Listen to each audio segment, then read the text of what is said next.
let's talk about the emotional safety for avoidance. Leslie Wells, Connection Coach here. I am a Christian marriage relationship coach that focuses on attachment style.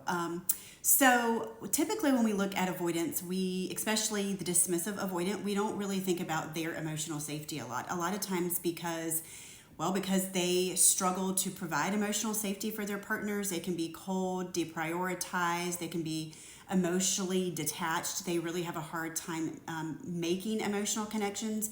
And so a lot of times we just forget that they too, like the other attachment styles, need emotional safety just as much as anyone else does. So they might not be great at providing it because they were never modeled it, they haven't experienced it, and they struggle with their own emotions, but they do crave emotional safety and intimacy. So how do you create a sense of emotional safety for your avoidant or your dismissive avoidant? And if we're talking about a Christian relationship, even though it's very difficult to pour into someone who maybe is not very good at giving you those same things back, we are called to show up how we're supposed to show up regardless of how they show up. So relationships are not transactional. We do not treat them right only because they do for us and treat us right. We try to do the right thing regardless. That does not mean we do not have boundaries. That does not mean that they have full access to us if they are not meeting our needs. But we are going to do our best to try to create a place of emotional safety for them. And so what does that look like for your avoidant partner? Here's what makes them feel safe. Not feeling judged, criticized, or attacked. So if you have to bring them a problem, the best way to do that is in a very non-critical way. You want to make sure that you are highlighting the things that they do well and you're noticing that, and you're not focusing on their failures, their flaws, because that's something that they already struggle with internally and feel defective about. And so focusing on that can make them shut down because they feel very unsafe, and it's a natural nervous system response to them when they feel unsafe. Helping them not feel controlled and allowing them space. They prefer a lot of space to process, especially if you bring them something difficult or conflict. They need time alone to deal with that on their own. And that doesn't mean that they can't eventually learn how to co-regulate with you later, but giving them space to process and to deal with things in their own mind first and not making them feel bad about that creates safety for them.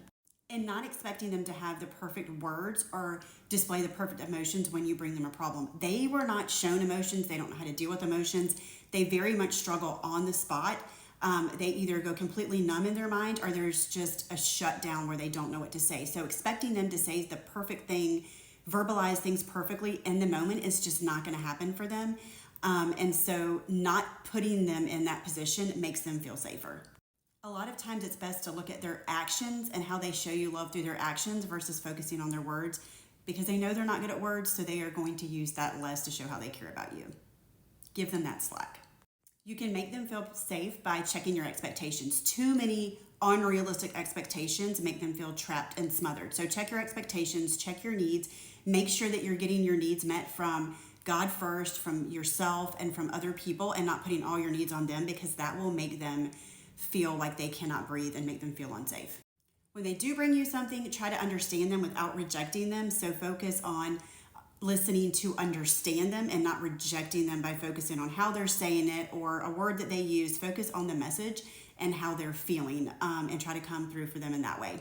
Try not to interrupt them or speak over them. That makes them feel inadequate. That makes them feel dismissed. That makes them feel very unsafe, and it really will prevent them from being vulnerable and open with you. It will cause them to shut down and pull back because they don't feel safe. When they are vulnerable, don't push too hard. I know it feels really good when they're finally opening up, but don't push too hard. Take the little bits that they give you at a time. Show your gratitude for that. Don't make too big of a deal about it and let it go.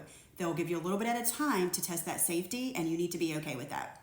Give them space to learn their own emotions and be able to deal with yours. And so this might mean like you actually verbalizing your emotions and putting words to them and helping them put words to them and not expecting them to be able to just do that all at one time. So you might like ask a question like, does this make you feel unheard, or does this make you feel rejected? Or you can ask those questions without expecting a response to get them thinking and processing, and then leave it alone. Let them learn to identify their emotions slowly, and they'll learn to start putting words to that on their own without you pushing too much or dumping too much or of your emotions on them, or trying to get them to tell their emotions too much too soon. It's going to be a process for them to be able to do that.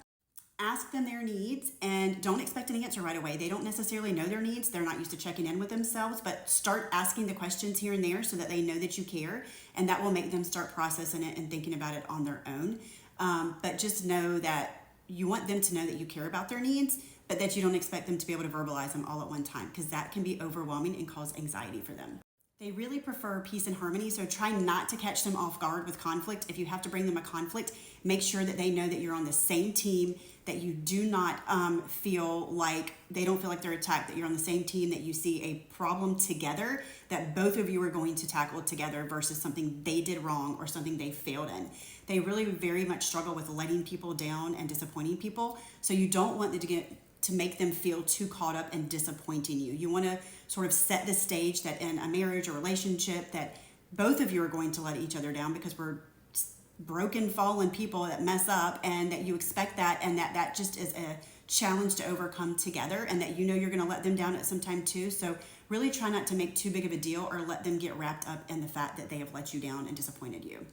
So there it is. That's how you create emotional safety for your avoidant, particularly your dismissive avoidant who really struggles with the intimacy and the conflict. If you have found this to be helpful, or you maybe are a dismissive avoidant and this speaks to you, then comment in the comments.